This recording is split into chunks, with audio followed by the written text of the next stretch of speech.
चेहरे की चमक कैसे बढ़ानी है और त्वचा पर निखार कैसे लाना है, ये आज की बौद्ध कहानी में बताया गया है। तो चलिए दर्शकों, कहानी की शुरुआत करते हैं। एक समय की बात है, एक गुरु श्रावस्ती में अपना आश्रम बनाकर रहते थे। वह गुरु आयुर्वेद के बहुत ही बड़े जानकार थे। वह गुरु नगर नगर घूमकर लोगों को उपदेश दिया करते थे और उन्हें स्वास्थ्य से जुड़ी हर समस्या से छुटकारा भी दिलाते थे। तभी एक दिन वह गुरु एक नगर में भिक्षाटन के लिए गए हुए थे। वहां पर उन्हें एक स्त्री मिलती है जिसका नाम सुशीला होता है। वह बहुत ही गुणवान और सुशील थी। वह उन गुरु को प्रणाम करती है और उनके पात्र में भिक्षा डालकर उनसे पूछने लगती है, हे गुरुदेव, मेरा आपसे एक प्रश्न है, कृपया मुझे मेरी समस्या का समाधान बताइए। तब वह गुरु सुशीला से कहते हैं, बताओ बेटी, तुम्हें क्या समस्या है। तब वह उन गुरु से कहती है, हे गुरुदेव, मेरी बेटी अभी 16 वर्ष की हुई है, लेकिन उसका चेहरा बिल्कुल बेजान सा हो गया है। ऐसा लगता है कि जैसे वह 25-30 वर्ष की है। उसके सिर के बाल भी रुके हो चुके हैं। उसने हर तरह की क्रीम, हर तरह का तेल लगाकर देख लिया, लेकिन ना तो उसके चेहरे पर किसी तरह का कोई प्रभाव दिखाई दिया है और ना ही उसके बालों पर किसी तरह का कोई प्रभाव दिखाई दिया है, बल्कि उसके बाल और उसका चेहरा दिन ब दिन रूखा और बेजान होते जा रहे हैं। इतना कहकर सुशीला रोने लगती है। सुशीला की पूरी बात ध्यान से सुनने के बाद गुरु सुशीला से कहते हैं, बेटी तुम घबराओ मत, मेरे पास इसका बहुत ही अच्छा इलाज है। इसका इस्तेमाल करने से तुम्हारी बेटी का चेहरा चमक उठेगा और उसके बाल बहुत ही सुंदर हो जाएंगे और तुम्हारे पैसे खर्च भी नहीं होंगे। फिर वह गुरु सुशीला से कहते हैं, बेटी नारियल के तेल को और फिटकरी को आपस में अच्छे से मिलाकर लगाने से तुम्हारी बेटी के बाल और चेहरा चमक उठेगा। गुरु की बात सुनकर सुशीला चौंक जाती है और कहने लगती है, हे गुरुदेव, भला नारियल के तेल में फिटकरी मिलाकर लगाने से चेहरे पर इसका क्या प्रभाव पड़ेगा? इससे भला चेहरा कैसे चमकेगा और इस मिश्रण का बालों पर क्या प्रभाव पड़ेगा? यह बालों के लिए कैसे लाभदायक है? सुशीला की पूरी बात सुनने के बाद गुरु मुस्कुराते हैं और कहते हैं, है बेटी, अभी मैं तुम्हें पूरा विस्तार से बताता हूं, तुम्हें सब कुछ समझ में आ जाएगा। साथ ही साथ मैं तुम्हें यह भी बताऊंगा कि इसके मिश्रण को कैसे बनाया जाता है और इसको अपनी त्वचा के ऊपर और बालों के ऊपर कैसे लगाया जाता है। इसीलिए तुम मेरी बातों को ध्यान से सुनना बेटी। नारियल तेल त्वचा के लिए बहुत ही कमाल की चीज होती है और यह मॉइस्चराइजर का भी काम करता है। इसमें मौजूद फैटी एसिड त्वचा को गहराई से हाइड्रेट करते हैं, जिससे आपकी त्वचा मुलायम और चमकदार बन जाती है। और इसके अलावा इसमें एंटी माइक्रोबियल गुण भी होते हैं। एंटी माइक्रोबियल गुण का मतलब होता है यह आपकी त्वचा को इन्फेक्शन होने से बचाते हैं। आयुर्वेद के अनुसार नारियल के तेल में लॉरिक एसिड नाम का एक कंपाउंड पाया जाता है, जो कि बैक्टीरिया और फंगस की ग्रोथ को रोकने में आपकी मदद करता है।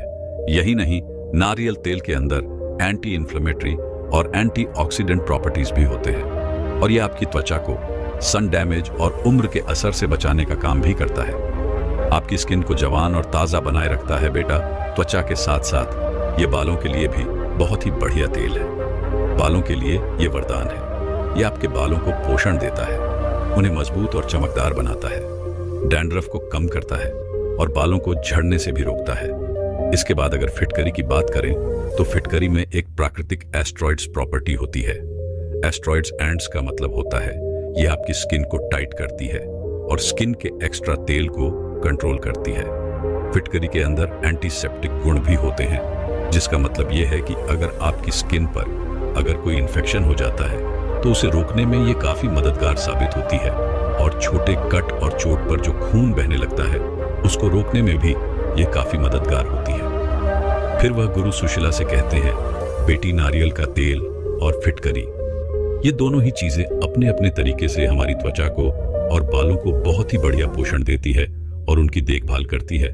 लेकिन जब इन दोनों चीजों को यानी नारियल के तेल और फिटकरी को हम आपस में मिला देते हैं तो इनका मिश्रण और भी ज्यादा फायदेमंद बन जाता है और हमें कई ऐसे कमाल के फायदे देता है जो कि महंगे से महंगे प्रोडक्ट भी आपको नहीं दे पाते।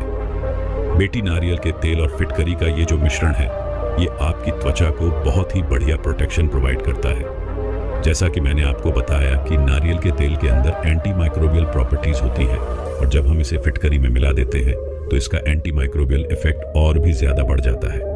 एक तरफ तो नारियल का तेल है जो कि बैक्टीरिया और फंगस से लड़ रहा है, और दूसरी तरफ फिटकरी है जो कि त्वचा के इन्फेक्शन को रोकने में पूरी ताकत के साथ मदद करती है।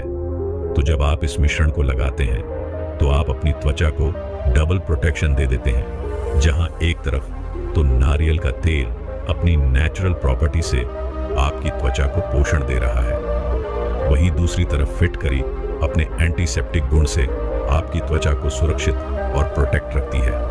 और यही वजह है कि जो यह मिश्रण है वह इतना पावरफुल होता है और आपकी त्वचा पर कील मुहासे, फोड़े, फूंसी होने से भी बचाता है और आपकी स्किन को एलर्जी से बचाए रखता है। बेटी, नारियल तेल और फिटकरी का ये जो मिश्रण है ये त्वचा के टेक्सचर को भी इंप्रूव करता है।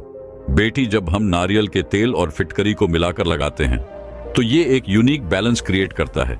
नारियल का तेल त्वचा को अंदर से मॉइस्चराइजर करने का काम करता है, जिससे वह तेल बढ़ता है, और वहीं दूसरी तरफ फिटकरी जो है ये एस्ट्रोनॉट प्रॉपर्टी रखती है और त्वचा को एक्स्ट्रा तेल से बचाती है और उसको कंट्रोल में रखती है, और आपकी त्वचा के पोर्स को भी टाइट रखने का काम ये करती है।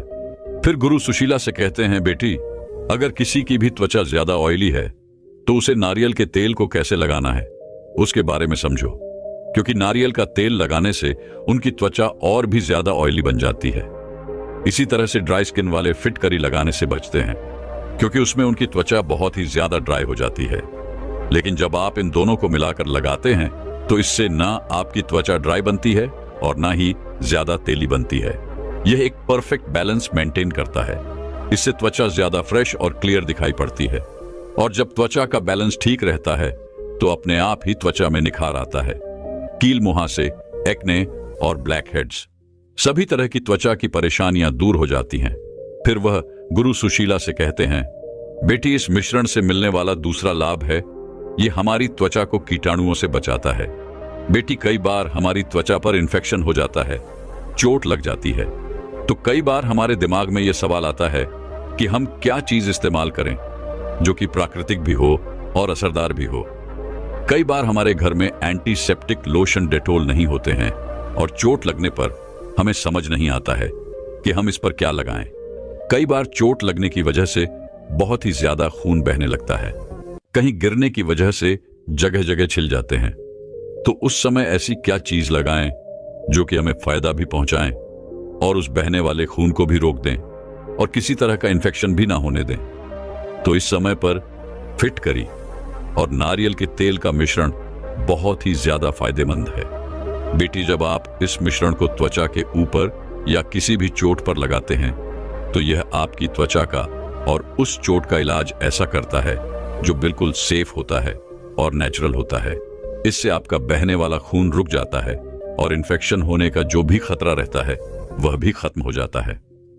बेटी, त्वचा के अलावा यह हमारे बालों के लिए और सर के लिए भी बहुत फायदेमंद है। यह आपके बालों के लिए एक नेचुरल कंडीशनर की तरह काम करता है।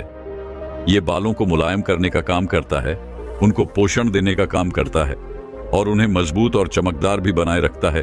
इसके अलावा आपकी स्कैल्प की हेल्थ को इंप्रूव करता है, साथ ही साथ डैंड्रफ को भी कम करता है। इसके अलावा स्कैल्प के इन्फेक्शन को कम करता है।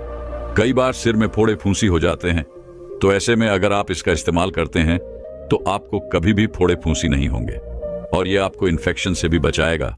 फिर वह गुरु सुशीला से कहते हैं, बेटी, अब तुम ये समझो कि तुम्हें इस मिश्रण को कैसे तैयार करना है और किस तरह से इसका इस्तेमाल करना है।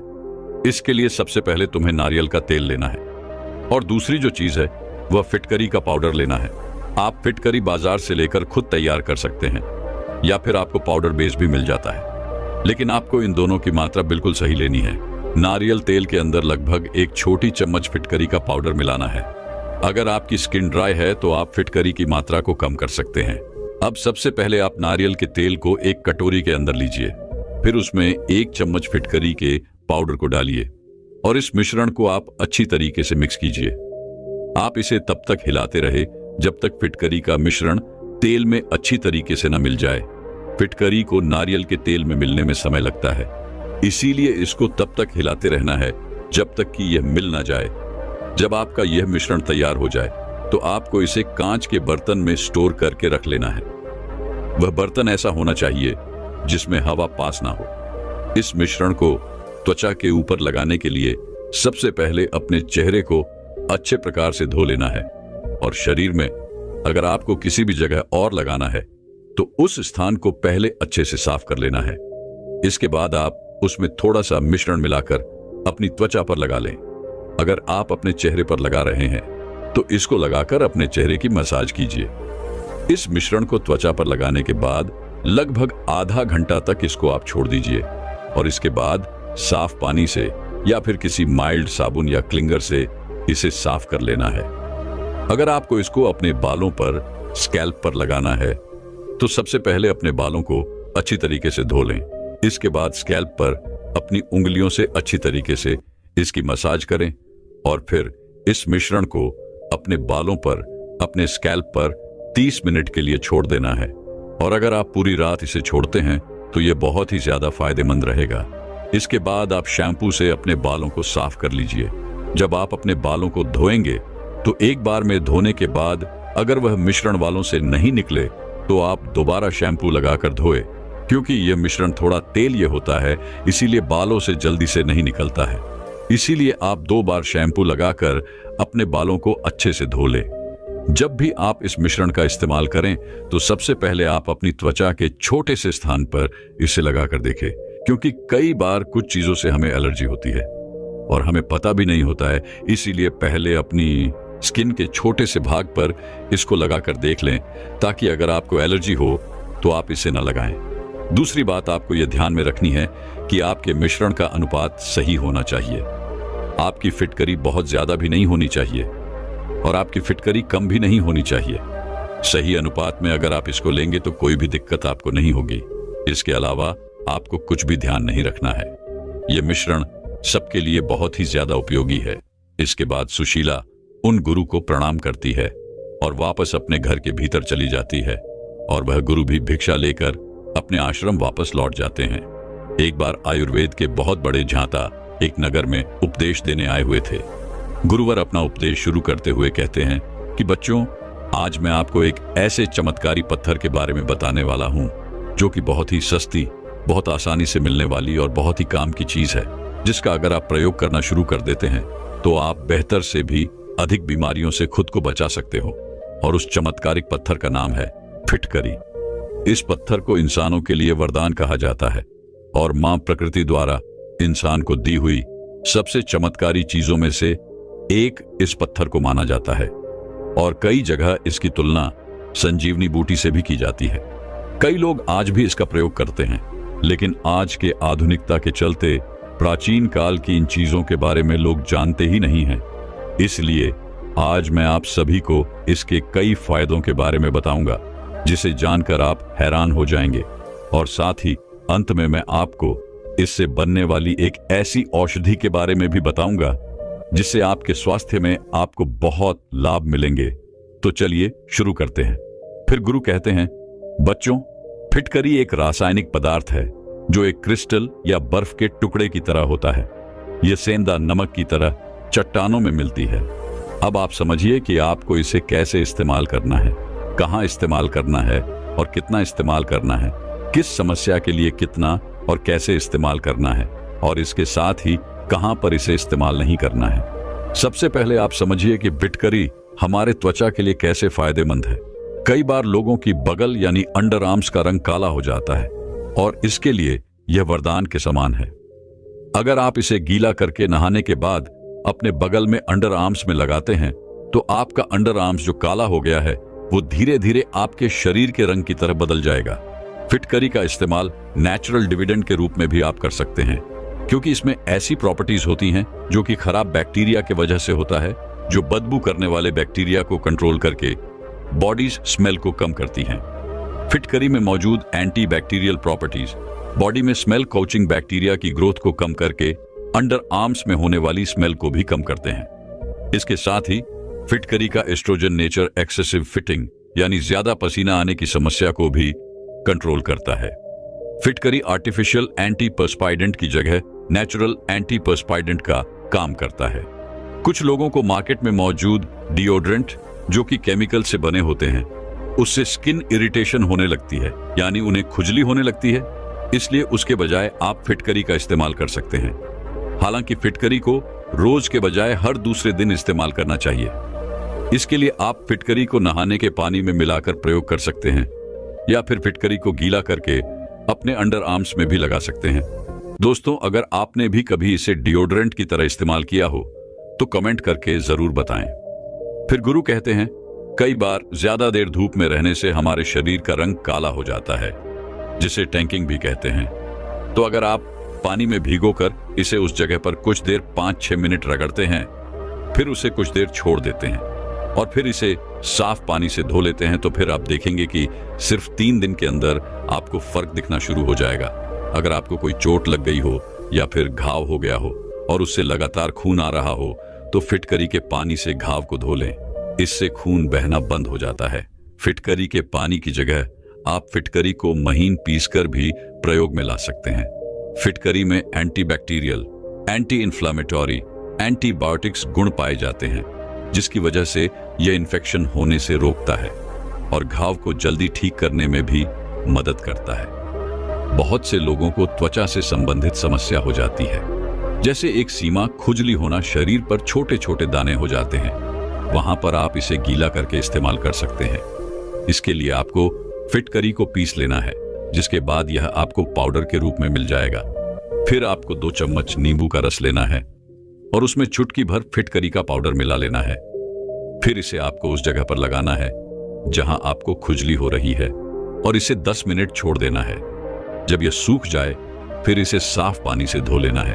फिर गुरु कहते हैं कि अब आप समझिए कि आप फिटकरी का इस्तेमाल चेहरे पर कैसे कर सकते हैं।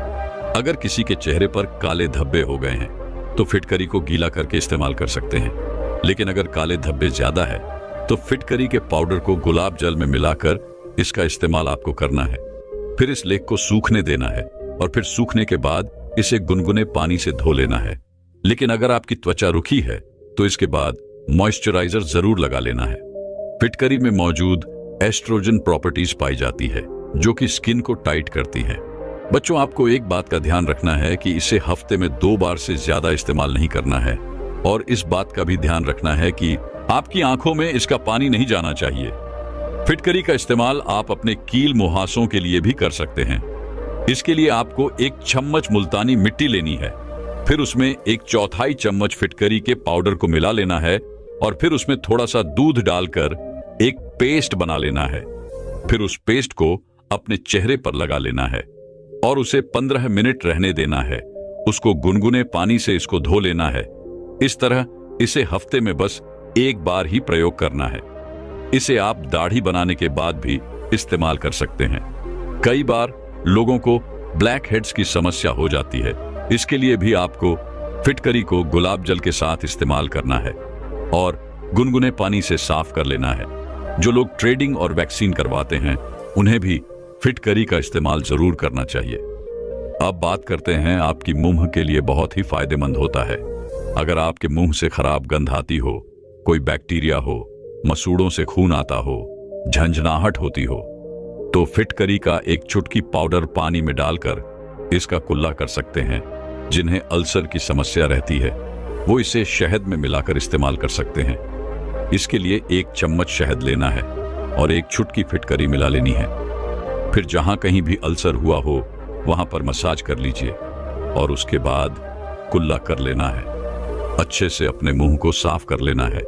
इसके 1-2 इस्तेमाल के बाद ही आपको फर्क दिखने लगेगा। इसे हफ्ते में 2 बार से ज्यादा इस्तेमाल नहीं करना है। आपके दांतों के लिए यह बहुत ही चमत्कारिक है। यह दुनिया का बहुत ही अच्छा टूथपेस्ट है। कई लोग आज भी इसका इस्तेमाल करते हैं। थोड़ा सा फिटकरी का पाउडर लेंगे और फिर उसमें थोड़ा सा सेंधा नमक मिलाकर ब्रश करना है। अगर इस तरह से आपको सूखा सूखा लगता है तो आप इसे हमेशा इस्तेमाल करने वाले टूथपेस्ट के ऊपर 1 चुटकी फिटकरी डालकर भी इस्तेमाल कर सकते हैं। बच्चों, कई बार हमारे दांतों में कीड़े लग जाते हैं। अगर आप फिटकरी का कुल्ला करते हैं तो आपके दांतों में कीड़े कभी नहीं लगेंगे और अगर लग भी गए हैं तो आपको धीरे धीरे आराम हो जाएगा और आपके दांतों के दर्द में भी आराम हो जाएगा। बच्चों, फिटकरी आपके एड़ियों के लिए वरदान है। बहुत से लोगों की एड़ियां फट जाती हैं। इसके लिए आप एड़ियों को स्क्रबर से साफ कीजिए और फिर फिटकरी के टुकड़े को एड़ियों पर रगड़िए और फिर इसे अच्छे से साफ कर लीजिए। अगर आपकी एडिया ज्यादा फटी है तो इसे गुलाब जल के साथ इसका पेस्ट बनाइए और एडियों पर लगा लीजिए। कुछ देर रहने के बाद इसे अच्छे से साफ कर लीजिए। अब बात करते हैं बालों की। अगर आपको डैंड्रफ हो गया है तो इसके पानी से अपने बालों को धो लीजिए, या फिर आप इसे अपने शैम्पू में एक पाउडर मिलाकर फिर इस्तेमाल करिए। इससे आपका डैंड्रफ कम होने लगेगा। इस तरफ से बाल धुलने के बाद आप बालों में तेल जरूर लगा लेना है, क्योंकि इससे आपके स्कार्फ बहुत रुके रुके लगेंगे। इसके साथ ही फिटकरी पानी को भी पीने लायक बना देती है। 10 लीटर पानी में आपको 10 ग्राम फिटकरी को मिलाना है। फिर देखेंगे कि पानी में जितनी भी गंदगी है सब नीचे बैठ जाएगी। अब आप समझिए कि किसे फिटकरी को नहीं इस्तेमाल करना है। बहुत ही कम लोग हैं जिन्हें यह सूट नहीं करता है। इसे पहचानने के लिए आप फिटकरी के टुकड़े को गीला करके अपने हाथों पर 10-15 बार धीरे धीरे रगड़ना है और उसे 15-20 सेकंड ऐसे ही छोड़ देना है। उसके बाद हाथों को धो लेना है। अगर आपको उस जगह खुजली होती है, आपका हाथ लाल हो जाता है, तो इसका मतलब आपको यह सूट नहीं कर रहा है। तो यह इस चमत्कारिक पत्थर के फायदे। बच्चों, अब आपको उस चमत्कारिक चीज के बारे में बताने जा रहा हूं जिससे आप पुरानी से पुरानी कफ का इलाज कर सकते हैं, और उसे कहते हैं सटीक भाषण। अब आप समझिए कि इसे किस किस बीमारी में इस्तेमाल किया जाता है, इसको कैसे बनाया जाता है, इसे लेते वक्त आपको कौन कौन सी सावधानी बरतनी है और किसे लेना है और किसे नहीं, और किसे अपने आयुर्वेदिक डॉक्टर के सलाह के बाद लेना है। ये सभी बातें आप ध्यान से समझिए। फिटकरी से बनने वाली इस भस्म को तोरी भस्म, शुक्र भस्म, कांक्षी भस्म के नाम से भी जाना जाता है। आयुर्वेद में इसे कई बीमारियों का काल भी कहा गया है। इसमें डिटॉक्सिफाइंग, एंटी ह्यूमोस्टैटिक, कसैले, एंटी प्रोटीक, एंटी इन्फ्लेमेटॉरिकल गुण होते हैं। आयुर्वेद में चिकित्सा के लिए फिटकरी का इस्तेमाल बहुत पुराने समय से किया जा रहा है। रसतरंगिनी में इसे पित्त कफ नाशक कहा गया है। चरक संहिता में भी इसके बारे में बताया गया है। अब आप समझिए कि इसे किस बीमारी में इस्तेमाल कर सकते हैं। स्फटिका भसन को पुराने से पुराने कफ को सुखाने के लिए किया जाता है। निमोनिया वायरस को, किसी भी तरह का ब्लीडिंग डिसऑर्डर हो, चाहे में स्टूल ब्लीडिंग 7 दिन से ज्यादा होने लगती हो, ट्यूबरकुलोसिस में वह मीटिंग होती हो, खून की उल्टी होती हो, इन सभी बीमारियों के लिए भस्म बहुत ही चमत्कारिक है। अगर कहीं पर चोट लग गई है तो उस जगह इसे इस्तेमाल करने से वहां खून रुक जाता है और खून का थक्का बन जाता है। किसी को लंग्स की दिक्कत हो, आंखों की दिक्कत हो, जो लोग ज्यादा धूम्रपान और नशे की चीजों का सेवन करते हैं तो उनके शरीर में कई तरह के विषाद जमने लगते हैं, जिसे यह भस्म शरीर से निकालने का काम करता है। क्रॉनिक डायरिया हो, पेट में दर्द हो, माउथ अल्सर हो, किसी भी तरह के स्टमक अल्सर हो, लिवर से जुड़ी कोई समस्या हो, पिस हो, कॉन्स्टिपेशन हो, मलेरिया फीवर में यह भस्म काफी उपयोगी होती है। यह आपके खून को साफ करने में बहुत मदद करता है। इसे रक्त निवारण औषधि। अब आप समझिए इसे बनाना कैसे है। सटीक भस्म बनाने के लिए सबसे पहले फिटकरी के टुकड़े को ले लेना है, फिर इसे अच्छे से धो लेना है। इसके बाद इसे साफ कपड़े से पोंछ लेना है। अब फिटकरी को तोड़कर या पीसकर एक लोहे की कढ़ाई में डाल देना है और अब इसे तब तक गर्म करना है जब तक कि इसका मॉइस्चर खत्म ना हो जाए। इसे हिलाना नहीं है बिल्कुल भी। जब मॉइस्चर खत्म हो जाए तब गैस बंद कर देना है और इसे ठंडा होने देना है। जब यह ठंडा हो जाए तब इसे बिल्कुल बारीक पीस लेना है। उसके इसे किसी एयर टाइट कांच के डिब्बे में रख देना है। तो इस तरह हमारी सटीक भस्म बनकर तैयार हो जाती है। अगर आप घर पर नहीं बनाना चाहते तो बाजार से भी खरीद सकते हैं, लेकिन आपको एक बात का ध्यान जरूर रखना है। इसे लेने से पहले अपने आयुर्वेदिक डॉक्टर से जरूर एक बार पूछ ले। फिर गुरु कहते हैं कि बच्चों, अब आप समझिए कि इसे कितनी मात्रा में लेना है। आप स्फटिका भस्म को दिन में 1 से 2 बार सिर्फ 1 चुटकी ले सकते हैं। खाने के बाद आप इसे शहद के साथ, शक्कर के साथ लेना है। बच्चों, आपको एक बात का और ध्यान रखना चाहिए कि आप इसका सेवन ज्यादा लंबे समय तक ना करें। बच्चों, अब आप समझिए कि आपको इसे किन किन बीमारी में इस्तेमाल करना है। पहला, अगर आपको कॉन्स्टिपेशन है, ओवर ब्लीडिंग है या यूरिन ट्रैक इन्फेक्शन है तो इसके लिए आपको एक केला लेना है और बीच में से काट लेना है और फिर एक चुटकी भस्म केले के बीच में लगा लेना है और खा लेना है। दूसरा, जिसे भी शरीर में कहीं कट जाता है तो इसके लिए इस भस्म को घी के अंदर मिलाकर पेस्ट बना लेना है, फिर इसके बाद इसे वहां पर लगा लेना है। तीसरा, अगर किसी को मुंह में छाले हो गए हो, मसूड़ों से खून आता हो, दांतों में कोई समस्या हो, तो इसके लिए आपको 1 कप पानी लेना है और उसमें चुटकी भर स्फटिका भस्म मिला लेना है और फिर साफ पानी से धो लेना है। अगर दांतों में किसी भी तरह की कैविटी है तो थोड़ा सा हल्दी लेंगे और उसमें थोड़ा सा भस्म नमक और थोड़ा सा सरसों का तेल उसमें डालेंगे, सब मिला करके एक पेस्ट बन जाएगा। फिर इससे रात को सोने से पहले मंजन कर लेना है और मुंह साफ करके फिर सो जाना है। चौथा, अगर किसी को खांसी जुकाम ज्यादा कॉफ हो गया है तो इसको शहद के अंदर मिला करके लेना है। बच्चों, हर किसी का शरीर एक जैसा नहीं होता, कोई वात, कोई पित्त तो कोई कफ प्रवृत्ति का होता है। किसी का वजन कम है तो किसी का ज्यादा, इसलिए कभी भी इस सटीक भाषण का प्रयोग बिना आयुर्वेद डॉक्टर की सलाह के बिना नहीं लेना है, क्योंकि हर किसी के शरीर के हिसाब से ही इसकी मात्रा तय होती है, क्योंकि कोई भी चीज अभी भी नुकसानदायक होती है। बच्चों, अब आप समझिए कि इसे किसको नहीं इस्तेमाल करना है। जो महिलाएं गर्भवती हैं उन्हें इसका प्रयोग नहीं करना है। जो माताएं बच्चों को दूध पिला रही है उन्हें भी इसका प्रयोग नहीं करना है। जिन्हें भी एलर्जी रहती है उन्हें भी इसका इस्तेमाल नहीं करना है। अगर किसी को कीड़ने की कोई समस्या है तो उन्हें बिल्कुल भी इसका प्रयोग नहीं करना है। जिनको हाई बीपी है वो डॉक्टर की सलाह के बाद ले सकते हैं, लेकिन जिनको लो बीपी की समस्या है उन्हें डॉक्टर की सलाह के बाद भी इसे नहीं प्रयोग करना है। जो भी लोग धूम्रपान करते हैं, नशीली चीजों का सेवन करते हैं, उन्हें भी इसका प्रयोग नहीं करना है। जिन लोगों को हार्ट से संबंधित समस्या है उन्हें भी इसका प्रयोग नहीं करना है। बच्चों, अगर आप मेरी बताई हुई बातों को ध्यान में रखेंगे तो ये चमत्कारिक भाषण आपके बहुत काम आएगी। फिर गुरु इतना कहकर ध्यान अवस्था में चले में गए और सभी उन्हें प्रणाम करके अपने घर चले गए। दोस्तों, मैं उम्मीद करता हूं कि यह कहानी सुनने से आपके जीवन में अच्छे